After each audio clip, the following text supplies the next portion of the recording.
नमस्कार मित्रांनो, मी तुमचा मित्र बंटी नवगरे। मित्रांनो, आज आपण अशा व्यक्तीला भेटतोय, अशा अवली कलाकाराला भेटायला आलोय। ते शिक्षक तर आहेच, त्याचबरोबर संगीत असेल, सूत्रसंचालन असेल, पेंटिंग असेल, अशा अनेक प्रकारच्या ज्या कला आहेत ते त्यांनी त्यांच्या स्वतःमध्ये अवगत करून आज ते त्यांचं आनंदी जीवन जगत आहे। ते म्हणजे GS चव्हाण सर। आज आपण त्यांच्या घरी आलो आहोत। चला आपण त्या सरांना भेटू आणि ते सध्या कोणती पेंटिंग करत आहे तर ते आपण बघूया आणि आपण त्यांच्याशी थोडी चर्चा करूया। सर नमस्कार। नमस्ते सर, बऱ्याच दिवसात चालू होतं सरांकडे जाऊ पण आज सुद्धा तुम्ही बिझीच आहात। हो, आणि हे काम करत असताना मी तुम्हाला थोडंसं डिस्टर्ब करणार आहे। काय हरकत मला कारण की मला जाणून घ्यायचं आहे की तुम्ही हे जे सर्व काम करत असताना कधीही बोर दिसत नाही किंवा नाराज दिसत नाही, प्रत्येक वेळेस तुम्ही आनंदी दिसता। तर याच्या मागचं कारण काय ते मला आज जाणून घ्यायचं आहे। खरं तर बंटी, तुम्ही या निमित्ताने माझ्या कलेचे शूटिंग करण्यासाठी आणि कलेला लोकांपर्यंत पोहोचवण्यासाठी या ठिकाणी उपस्थित झाला। मी माझ्या कला दालनात तुमचं मनपूर्वक स्वागत करतो। तुम्ही विचारलं की कला आणि या कलेमध्ये काम करत असताना तुम्ही सतत व्यस्त असताना सुद्धा कसे आनंदी राहता।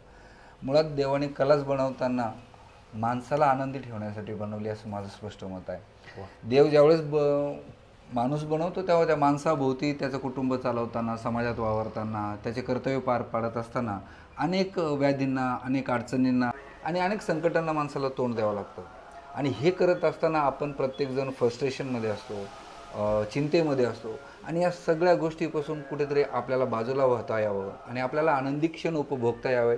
आणि याच कारणास्तव कदाचित देवाने कला बनवलेली आहे।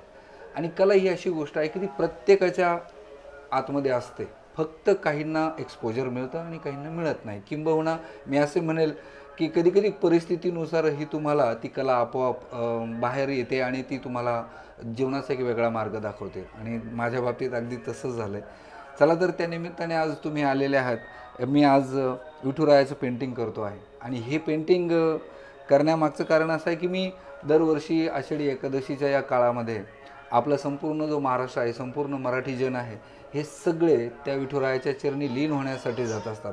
आणि ते लीन होत असताना प्रत्येकजण आपला भाव, आपली सेवा त्या विठुरायाच्या चरणी अर्पण करतो। आणि मीही दरवर्षी तर त्या पंढरीला जाऊ शकत नाही, मात्र मी माझी सेवा ती वारीच एक वेगळ्या प्रकारे चित्रवारी या मार्गाने त्या विठुरायाच्या चरणी अर्पण करत असतो। आपलं काम, आपलं कर्तव्य, आपला जॉब असेल, प्रपंच असेल, समाजातील काम असतील, हे सगळं करत असताना आपण त्या देवाची ही सेवा आपल्याकडनं ती व्हायला हवी। आणि त्या कारणास्तव आज ही पेंटिंग चालू आहे। तुम्ही बघ, पेन्सिल चित्र आहे आणि या चित्रामागची संकल्पना अशी आहे की मी दरवर्षी, मागील वर्षीही मी जय हरी माऊली हे कॅनव्हास पेंटिंग बनवलं होतं। त्याच्या अगोदरही मी अनेक विठ्ठलाची पेंटिंग्स केलेले आहे, रांगोळी केलेली आहे। आणि हे करत असताना फक्त आणि फक्त एकच भाव मनात असतो की त्या विठुरायाच्या चरणी जरी मला प्रत्यक्षपणे जाता नाही आलं, पोहोचता नाही आलं, तरी मी माझ्या चित्रवारीच्या निमित्ताने, चित्रवारीच्या माध्यमातून त्यांच्यापर्यंत पोहोचतो आणि तो आत्मानुभव मला निश्चित होतो। आणि म्हणून ही सेवा पंढरपूरला न जाता ते याच ठिकाणी पांडुरंगाची मूर्ती तयार करून साक्षात इथेच ते दर्शन घेत आहे। तर आपण बघू शकतो किती सुंदर प्रकारे ते पेंटिंग करताय। तर सर, किती दिवसापासून ही बनवता तुम्ही? काही नाही, एकच दिवस, काल 2-3 तास काम केलं असेल आणि आज 2-3 तास असं त्याच्यावर एकंदरीत काम केलेलं आहे।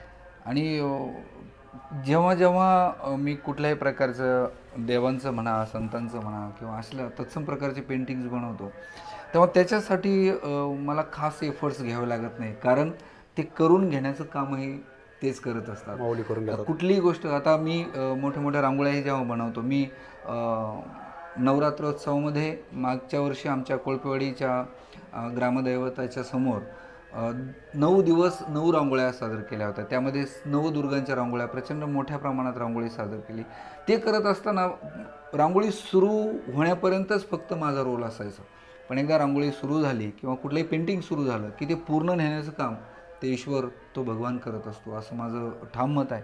आणि म्हणून मला कुठलंही काम सुरू करताना भीती अजिबात वाटत नाही, म्हणून मी ते करतो। आणि ती लीला आहे की तो आनंद आणि तो आशीर्वाद त्यांचा मला लाभतो हे मला निश्चित या ठिकाणी जाणवतं।